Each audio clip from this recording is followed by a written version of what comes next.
C'est Dominique Boussuge que nous recevons. Donc bonjour Dominique, qui est à distance. Bonjour.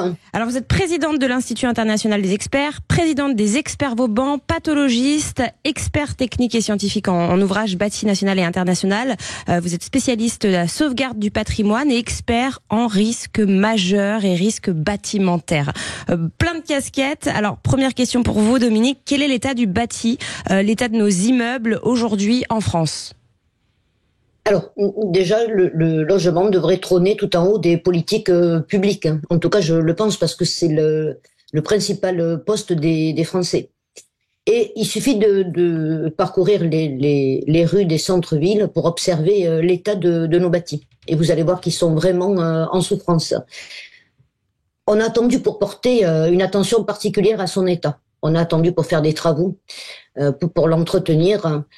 Et je pense qu'on a trop attendu. Et donc aujourd'hui, on arrive à des immeubles qui sont en souffrance et prêts à s'effondrer. Et partout en France, dans les centres-villes. Et alors justement, on a connu un certain drame récemment à Marseille, on pense à Toulouse aussi. Est-ce qu'on pourrait éviter ces drames et surtout éviter qu'ils fassent des victimes ? Est-ce que c'est possible de détecter ? Alors, c'est possible évidemment. Il faudrait que l'État rende obligatoire un diagnostic structure, ce que je demande depuis plus de 20 ans à nos politiques, de rendre obligatoire ce diagnostic. Ça obligerait les copropriétaires à être en pleine conscience de l'état des bâtis. Parce qu'il y aurait une expertise et on leur expliquerait que l'entretien et les travaux sont à faire en urgence pour éviter les effondrements. Parce que qui est responsable quand un immeuble s'effondre comme ça a été le cas ? Qui est le responsable de l'effondrement ? Alors les copropriétaires, s'ils ont été informés par le syndic qu'il fallait réaliser des travaux et qu'ils n'ont pas voulu faire voter les travaux, alors soit ils ne veulent pas parce que les raisons leur appartiennent, soit par manque d'argent. Ils ne peuvent pas provisionner cet argent. Donc, c'est les principaux responsables. D'accord. Et alors, quand on voit, quand vous dites qu'il y a des immeubles qui sont en mauvais état, qu'est-ce qu'on regarde ? Qu'est-ce qu'on doit regarder ? Est-ce qu'il y a des signes, des choses à observer qui peuvent nous alerter justement sur un risque d'effondrement ? Je sais pas, des fissures, qu'est-ce qu'on peut voir en fait avant que l'immeuble s'effondre ? Alors les fissures, ce qu'il ne faut jamais laisser sur les façades d'un immeuble, parce que les pluies qu'on a, en plus diluviennes en ce temps-ci, la pluie, l'eau donc s'infiltre dans ces bâtis, dans ces fissures. Il faut savoir que les bâtis des centres-villes sont en pierre, donc l'eau s'infiltre dans cette fissure et ça vient déliter le joint de la pierre. Ça veut dire quoi ? Ça veut dire que cette eau vient enlever le joint qu'il y a entre les pierres. Les pierres sont donc plus tenues entre elles et les moindres vibrations les font effondrer. On a aussi la perte d'éclairage au niveau des ouvertures. Quand vous êtes face à un immeuble ou face à un bâti, quand vous regardez les ouvertures, si vous sentez si vous voyez que les tableaux ne sont plus parallèles et qu'il y en a un plus bas que l'autre, l'immeuble est en train de basculer sur un côté. L'humidité aussi en cave, il faut savoir qu'il ne faut jamais laisser de l'humidité en cave, il faut essayer de traiter ça. Pourquoi ? Parce que cette humidité, cette eau vient décompresser le sol. Ça veut dire que l'humidité, l'eau, vient enlever la terre qu'il y a sous les fondations, sous l'immeuble. Donc l'immeuble n'est plus tenu et bascule. Alors vous parliez de ces immeubles qui ne sont plus parallèles au sol en quelque sorte, en le voyant par exemple l'alignement des tableaux sur le plafond. Vous disiez que ça voulait dire qu'un immeuble était en train de basculer, mais ça c'est assez fréquent dans un certain nombre de centres-villes, notamment des immeubles médiévaux. Est-ce qu'un immeuble qui s'enfonce va forcément s'effondrer ? Non ? Si ? Ah non, pas forcément, mais on a, j'allais dire, un peu plus de 80% de chances qu'au moindre problème d'argile sous les fondations ou d'intempéries avec les pluies, pour que ça continue à enlever la terre sous les fondations et l'entraîne beaucoup plus facilement. On le repère facilement quand on est dans les appartements au niveau des planchers. Les bâtis anciens étaient construits avec des planchers en bois. Si au niveau de la plinthe, vous avez une flexion du plancher, ça veut dire que vous avez un vide de 3 à 4 cm, que le plancher fait une flexion, ça veut dire que l'immeuble est en train de se refermer. Et donc, pareil, si on n'arrive pas à ouvrir les fenêtres ou les portes, c'est ce que vous m'aviez dit hors antenne, ça aussi c'est quelque chose, c'est un signe annonciateur. Alors, j'allais y venir, Bérénice. Oui, c'est un signe avant-coureur d'effondrement quand la porte n'arrive plus à s'ouvrir. les portes ou mal se fermer, et pareil pour les fenêtres, si elles s'ouvrent mal et qu'elles se ferment mal. C'est ce qui est arrivé d'ailleurs à Toulouse. C'est comme ça que l'immeuble a été évacué. Et alors justement, qui doit-on contacter si on s'aperçoit que nos fenêtres, notre porte s'ouvrent difficilement, si on a certains des signes que vous avez évoqués, qui doit-on contacter? Alors, si un copropriétaire ou un locataire s'aperçoit que ses fenêtres s'ouvrent très mal ou les portes n'arrivent plus à s'ouvrir, en premier lieu, c'est le syndic de la copropriété. Si le syndic de copropriété ne répond pas pour plusieurs raisons, ou alors ne tient pas trop compte de ce que dit la personne, il faut s'adresser à la mairie.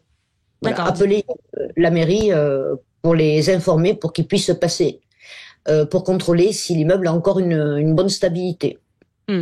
Est-ce qu'il y a une durée de vie pour les immeubles, ou est-ce qu'il y a des immeubles qui sont plus à risque que d'autres, des modes de construction qui sont plus à risque que d'autres? Là, on parlait des bâtis anciens. Est-ce que ce sont les plus concernés ou pas forcément? Alors dans les centres-villes, oui, centre-ville, on a tous les bâtis en pierre. Il faut pas qu'il y ait de fissures, parce que le premier problème sur ces immeubles qui s'effondrent en pierre, c'est quand on a des fissures et qu'on laisse l'eau de pluie s'infiltrer dans ces fissures. Et ensuite, on a les immeubles en béton, parce que il faut savoir que le béton a une durée de vie limitée. Il est comme nous, durée de vie limitée qui est entre 70 et 100 ans. À partir de là, il faut commencer à s'en inquiéter réellement. Et question sur le réchauffement climatique, est-ce que ça a une incidence justement sur l'état de nos maisons, de nos appartements? Alors oui, moi je parle jamais de réchauffement climatique, mais de modification climatique, parce qu'il n'y a pas que la chaleur. Vous avez aussi les pluies diluviennes comme on a actuellement un peu partout en France. Avec cette modification climatique, ça entraîne beaucoup plus de dégradations sur le bâti et des effondrements. En plus, quand on a un effondrement, c'est souvent quand il pleut, c'est soit au printemps, soit à l'automne. C'est un peu rare quand c'est plein hiver ou en été. Alors, un aspect important qui a trait au changement climatique, c'est son impact notamment sur les sécheresses. Ces sécheresses qui ont causé notamment d'importants phénomènes de retrait-gonflement des sols argileux. En gros, des maisons ou des appartements qui étaient construits sur des sols argileux. Le sol s'affaisse quand il n'y a pas d'eau et à la fin, il se regonfle. D'où le terme retrait-gonflement. Ça veut dire que parfois, on dit il faut régler ses portes et surveiller l'état de sa maison quand on ne peut plus fermer la porte. Mais parfois, on les règle pour pouvoir les fermer à nouveau. Et le sol se remet à gonfler quand il recommence à pleuvoir. C'est arrivé dans beaucoup de maisons en France. Oui, il faut faire attention de ne pas refaire les mises en jeu des portes, parce qu'on peut plus s'apercevoir si le bâti continue à bouger. Ah oui. Et avec le retrait et gonflement des argiles, l'argile fonctionne comme une éponge. Oui. Vous l'avez très bien dit. Quand une éponge est sèche, elle se rétracte, et quand il pleut, elle va gonfler. C'est exactement pareil, l'argile sous nos fondations. Donc, il faut éviter de faire toutes les mises en jeu des portes quand elles ne ferment plus. Il faut surtout alerter, quoi, parce que ça vient de quelque chose qui se passe sous les fondations. Il faut surveiller. En tout cas, ça c'est le plus important. Oui, Grégoire avait une question pour les Jeux Olympiques. Tout à fait, Dominique. Tout à fait, Dominique. Dans 2 mois, on reçoit le monde entier chez nous à Paris pour les Jeux Olympiques. Alors c'est un honneur, c'est génial. Mais vous aviez tirer sonnette d'alarme sur les dangers pour le suivi de la cérémonie d'ouverture, avec tous ces gens qui vont être agglutinés sur les balcons parisiens. Est-ce qu'on peut peut-être en redire un mot? Oui, alors j'ai lancé l'alerte il y a plusieurs mois, et après plein de personnes s'y sont mis, et tant mieux d'ailleurs, pour alerter. Avec le passage de la cérémonie, les gens vont se regrouper sur les balcons, sur ces dalles. Et il faut savoir que ces dalles sont déjà bien en souffrance en bord de Seine. Vous avez des fissures, vous avez beaucoup d'humidité, surtout les balcons qui sont les plus hauts, c'est ceux qui reçoivent le plus d'intempéries, et c'est ceux qui sont le plus fragilisés. Donc, on va multiplier le poids sur ces dalles qui ne va pas pouvoir porter plus de 500 kilos par mètre carré. Donc, j'ai alerté pour dire attention, ne vous regroupez pas. Donc, on limite l'accès. Ouais, je pense qu'il faudrait limiter l'accès et éviter que les gens s'attroupent et se regroupent sur ces dalles de balcon qui sont déjà bien en souffrance. Bon, écoutez, merci en tout cas pour toutes ces mises en garde. J'espère que tous ceux qui nous écoutent vont pas commencer à s'inquiéter en courant surveiller leurs murs, leurs plaintes, les fissures éventuelles, voire leurs balcons. Merci à vous. Oui, merci beaucoup Dominique Bossuge en tout cas pour cette interview très intéressante. Allez, à suivre 0826 300 300. Vous avez posé de nombreuses questions sur le répondeur de Sud Radio cette semaine. Ça tombe bien, on y répond avec nos spécialistes dans Parlons Immo parce que ça vous concerne. À tout de suite.